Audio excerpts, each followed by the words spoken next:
നമസ്കാരം. ദേശീയ പുരസ്കാര ജേതാവ് ശ്രീമതി സുരഭിയുടെ ഏറെ ജനപ്രീതിയാർജിച്ച കഥാപാത്രമായ പാത്തുവിനെയാണ് ഞാൻ ഇന്ന് ഇവിടെ പുനരാവിഷ്കരിക്കാൻ ശ്രമിക്കുന്നത്.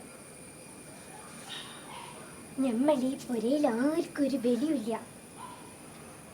നമ്മൾ എന്ത് പറഞ്ഞാലും ഉപ്പക്കും മക്കൾക്കും നമ്മളെ പുച്ഛോ. നമ്മൾ ഇന്ന് എല്ലാവരും കാണിച്ചു കൊടുക്കാം. ആദ്യം ആ സുഗുണം പറഞ്ഞ പുസ്തകം വാങ്ങി വായിക്കണം. വിളിച്ചു വെക്കട്ടെ. ഹലോ, ദേശഭൂഷണി വായനശാലയല്ലേ? ആ, ഒരു പുസ്തകത്തിന്റെ കാര്യം ചോദിക്കാൻ വേണ്ടിയിട്ടായിരുന്നു. ഏത് പുസ്തകമാണ്? പറഞ്ഞോളൂ. എങ്ങനെ ആത്മഹത്യ ചെയ്യാം? ആ, ഉണ്ടല്ലോ. ഹേ, ഉണ്ട്. ഞമ്മക്ക് ആ പുസ്തകം ഒന്നും വേണ്ടീന് ഇവനെ. അത് തരൂല. ഹേ, അതെന്തീത്താ തരാത്തേ? എൻ്റെ മോക്കാടെ മെമ്പർഷിപ്പ് ഉണ്ടല്ലോ. ഓളംഗത്വത്തിൽ തന്നാ മതി എനിക്കത്. ആത്മഹത്യ ചെയ്യാനുള്ള പുസ്തകം നിങ്ങൾക്ക് തരൂലെന്ന് പച്ച മലയാളത്തിലല്ലേ നിങ്ങളോട് പറഞ്ഞത്? ആ മോ, എനിക്ക് ഇട വെക്കാനൊന്നും വേണ്ട. പറ്റില്ല, തരില്ല. ഓ, ഞാനത് വായിച്ചിട്ട് തിരിച്ചു തരുവനെ. ഇല്ല, നിങ്ങളത് വായിച്ചിട്ട് പോയി ചാവും. പിന്നെ ഞങ്ങൾക്ക് ആ പുസ്തകം തിരിച്ചു കിട്ടൂല. അല്ല, ഞാൻ ചാൻ പോണ കാര്യം ഓനെങ്ങനെ അറിഞ്ഞി? ആ, പുസ്തകം വായിച്ച് വായിച്ച് ബുദ്ധി വെച്ചിണ്ടാവും.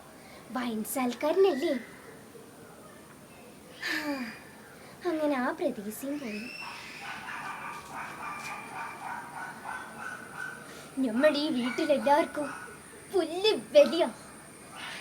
എല്ലാവർക്കും നമ്മളെ ആരാണെന്ന് കാണിച്ചു കൊടുക്കാം. നമ്മളെ വില, നമ്മൾ പോയാലേ നമ്മളെ വില ഇവിടെ എല്ലാവരും മനസ്സിലാക്കുള്ളൂ.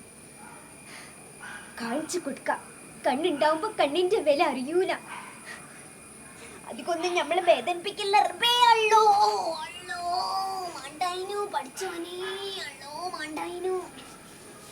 എന്തിത്താ മോളെ വെച്ചിട്ടെ? വാ പോയി നോക്ക. അള്ളൂല് പാത്തു, അതെന്താ ഈ കാട്ടിയേ? അയ്യോ, ഫാനൊക്കെ അത് താഴ്ത്ത് വീണ് കിടക്കണ. അല്ലോ, എന്റെ കയ്യെ നമ്മൾ ആത്മഹത്യ ചെയ്യാൻ നോക്കിയായിരുന്നു. മണ്ടായിനോ അല്ലോ, ഞമ്മൾ വിചാരിച്ച് ഞമ്മളീ പൊരയില് പുല്ല് വലിയാന്ന്. അതിനാ ഈ ആത്മഹത്യ ചെയ്യാൻ നോക്കി? 10-22 കൊല്ലായിട്ട് ഞാൻ എൻ്റെ കൂടെ ജീവിച്ചിട്ട് ഈ നമ്മളെ പറ്റി ഇങ്ങനെയാ വിചാരിച്ചല്ലേ? എന്നിട്ടിപ്പോ ഈ ആത്മഹത്യ ചെയ്താ എൻ്റെ വില തിരിച്ചു കിട്ടുവോ? നമ്മൾ അങ്ങനെ വിചാരിച്ചു പോയി മുസ്കയ്യെ. ഇനിയിപ്പൊ പറഞ്ഞു നിൽക്കാൻ നേരല്ലേ. നമ്മളൊന്ന് പിടിക്കും മക്കളെ.